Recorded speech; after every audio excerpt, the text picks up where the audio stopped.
Escola da Vida e a Mecânica dos Fluidos. Os alicerces construídos pela mecânica dos fluidos são os que possibilitam a compreensão de muitas aplicações da engenharia. Poderíamos considerar as seguintes aplicações: escoamento em canais e condutos forçados ou livres, seleção de bombas hidráulicas, dimensionamento de instalações hidráulicas, lubrificação, esforços nas paredes de reservatórios e barragens, projetos de pontes e embarcações, dimensionamento de ventilação, estudos aerodinâmicos e muitos outros. Portanto, não dá para pensar em engenharia sem mecânica dos fluidos. Vamos ver mais uma aplicação. Estimativa da vazão de escoamento pelo diagrama de House. Fica mais fácil compreender os conceitos com os dados reais colhidos em bancada de laboratório. Seção 2. Quando eu pegar a seção 1 até a seção 2 e aplicar a equação da energia, se eu observar nesse trecho da minha bancada, a minha área é mantida constante, o meu comprimento é diferente de zero. Então vamos fazer a equação da energia. H1 igual H2 mais a perda de 1 a 2. Para que nós possamos achar os H's de qualquer parte, nós temos que determinar a cota Z, temos que determinar a pressão sobre gama, a carga de pressão, temos que determinar a carga cinética corrigida pelo coeficiente de Coriolis, ou seja, o alfa. Então vamos brincar aqui. Se eu fizer a equação de 1 a 2, como a minha tubulação está no plano horizontal, G1 vai ser igual a Z2. Então cancela. Como a área é mantida constante, certo? Eu vou poder achar a velocidade em 1 e achar a velocidade em 2 como sendo iguais. Mesma vazão, área constante, velocidade iguais, os alfas vão ser iguais, cancela. Eu vou ficar com a perda de carga de 1 a 2 como sendo P1 menos P2 sobre gama. E eu vou achar esse P1 menos P2 sobre gama aplicando a equação manométrica nesse tubo em 1, onde eu terei que P1 menos P2 será o desnível do fluido manométrico vezes o gama do fluido manométrico menos o gama da água. Para isso, eu terei que estar determinando a temperatura da água, e como ela está em contato com o mercúrio, será a própria temperatura do mercúrio. Agora nós vamos ligar a bancada para coletarmos realmente estou ligando a bancada e nós vamos determinar todos os contatos. Importante observar que para a leitura essas válvulas têm que estar abertas e essa válvula tem que estar fechada, porque senão dá uma diferença muito grande. Olha, se eu abrir a válvula, dá uma olhada como o desvio é muito menor do que o real. Então, observem, abertas e fechadas, certo? Então, vamos lá. Para ter a gente desse desnível, meu desnível aqui, no caso da vazão máxima, seria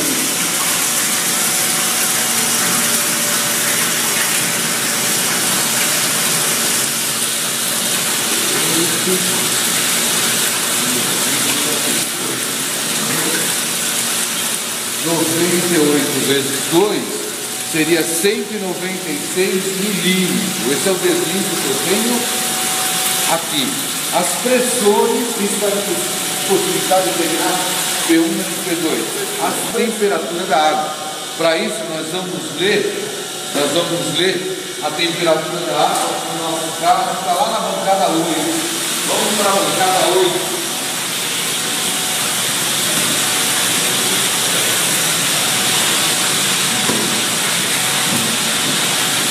Vocês devem observar, olha, que o termofar está dentro do reservatório, então eu estou lendo realmente a temperatura da água. E como a água está em contato com o mercúrio, lá eles estão ambos a mesma temperatura. Na data de hoje, eu estou lendo aqui 69 graus Fahrenheit. Está entre os 68 e 70, a minha precisão aqui de 1. Então 69 graus Fahrenheit é o que eu tenho hoje com a temperatura da coisa de água. Estarei trabalhando com a vazão máxima, então garanto que essa válvula seja totalmente aberta. Essa válvula esfera. Daniel fecha outra válvula esfera. Checo se essa válvula aqui está fechada. Vou deixar subir um ΔH e cronometrar o tempo. Daniel também terá que medir os lados internos do tanque para determinar a área da seção transversal. Daniel estará pegando uma variação de 100 milímetros. 22,30 segundos. Agora iremos medir os lados internos do tanque.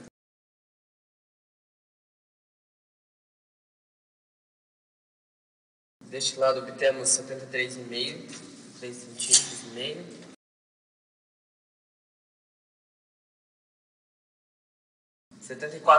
Começar calculando a vazão de forma direta. Para isso, nós vamos lembrar que a vazão é o volume dividido pelo tempo. Ou seja, o ΔH que subiu, que cronometramos o tempo, e a área da seção transversal, que seria L1 vezes L2. Portanto, vazão ΔH vezes L1 vezes L2 dividido pelo tempo. ΔH foi de 100 milímetros, passamos para metro. O L1 medimos 73,5 centímetros, passamos para metro. O L2 medimos 74 centímetros, passamos para metro. Tempo cronometrado, 22,3 segundos. Daí obtemos uma vazão aproximadamente igual a 2,44 vezes 10 a menos 3 metros cúbicos por segundo.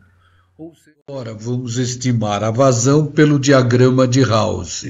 Bom, para isso nós temos os dados coletados. O comprimento da seção 1 à seção 2 é 200 centímetros, ou seja, 2 metros. Desnível do fluido manométrico foi 196 milímetros. Como eu tenho área constante, nenhuma singularidade, eu posso afirmar que de 1 a 2 eu só tenho perda de carga distribuída. Então vamos aplicar a equação da energia. Carga total em 1 é igual a carga total em 2 mais a perda de carga distribuída entre 1 e 2. Carga potencial em 1 mais carga de pressão em 1 mais carga cinética em 1 é igual a carga potencial em 2 mais carga de pressão em 2 mais carga cinética em 2 mais a perda de carga distribuída de 1 a 2. Ora, a tubulação está num plano horizontal. Vou adotar o PHE no eixo da tubulação. Então eu tenho que a cota 1 e a cota 2, ou seja, a carga potencial em 1 e a carga potencial em 2 são iguais. Então elas se cancelam. Como a área é mantida constante, a vazão é constante, eu posso afirmar que a velocidade é constante. Se a velocidade é constante, o coeficiente de Coriolis também será constante. Portanto, a carga cinética também se anula. Daí eu vou tirar que a minha perda de carga distribuída de 1 a 2 é a diferença de pressão, P1 menos P2 sobre γ. Essa diferença de pressão eu vou obter aplicando a equação manométrica aqui. Então daí eu vou tirar que a perda de carga distribuída de 1 a 2 vai ser o desnível H1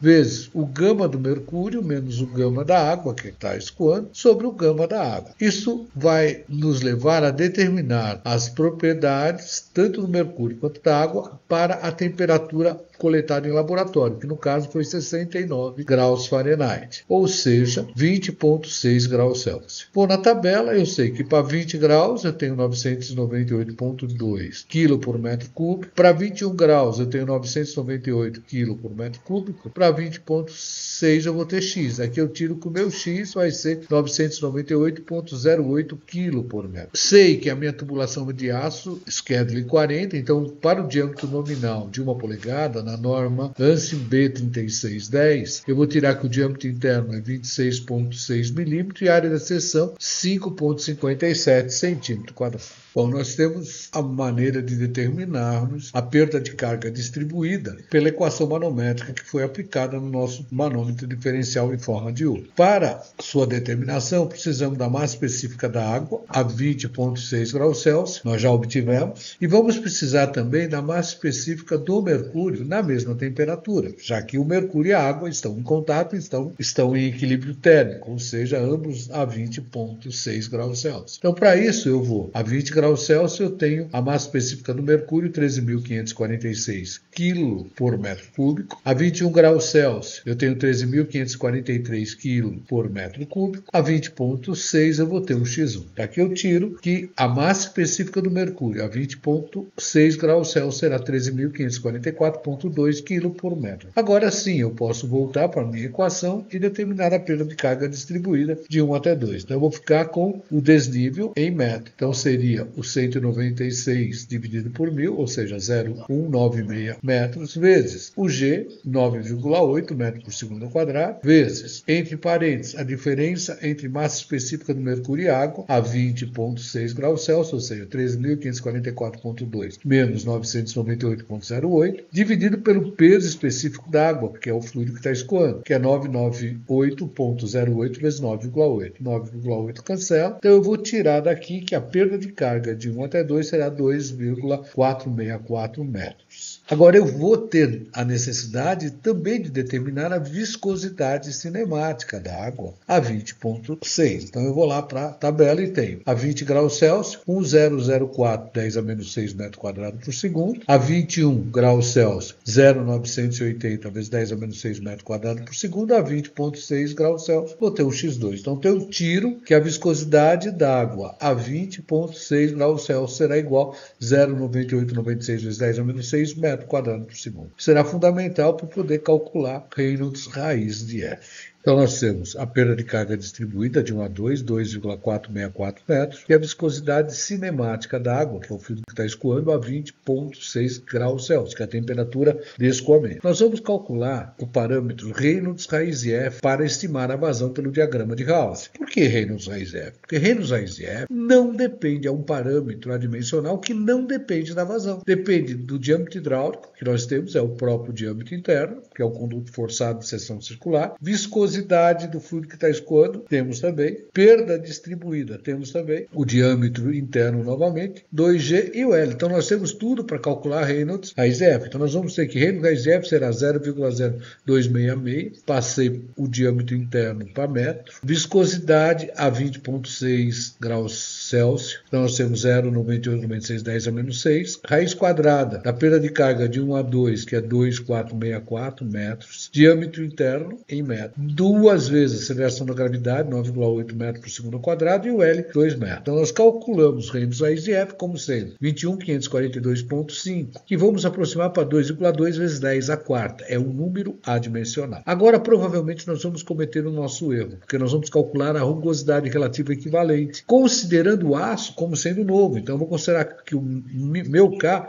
é 4,6 vezes 10 a menos 5 metros. Na verdade, a minha tubulação não é nova. Eu deveria pegar uma amostra e, através de um rugosímetro, estimar uma rugosidade real. Vamos cometer esse erro aqui. Aí nós vamos calcular DH sobre K, 0,0266 sobre 4,6 vezes 10 a menos 5, vai nos dar um adimensional 578,3. Agora, com esses dois adimensionais no diagrama de Gauss, nós vamos estimar a vazão. Vamos fazer isso a seguir. Se eu entrar com os meus parâmetros, no meu diagrama de Gauss, eu vou marcar sempre, o meu Reynolds raiz de F, subo uma vertical, até cruzar o parâmetro do DH sobre K. Onde cruza, eu puxo o horizontal e lemos o valor do F. Tem o valor do F, eu volto para a minha expressão HF, F, L, DH, Q ao quadrado, 2G, área ao quadrado. Se eu olhar, eu tenho a perda, tenho o F, tenho o L, tenho o DH, o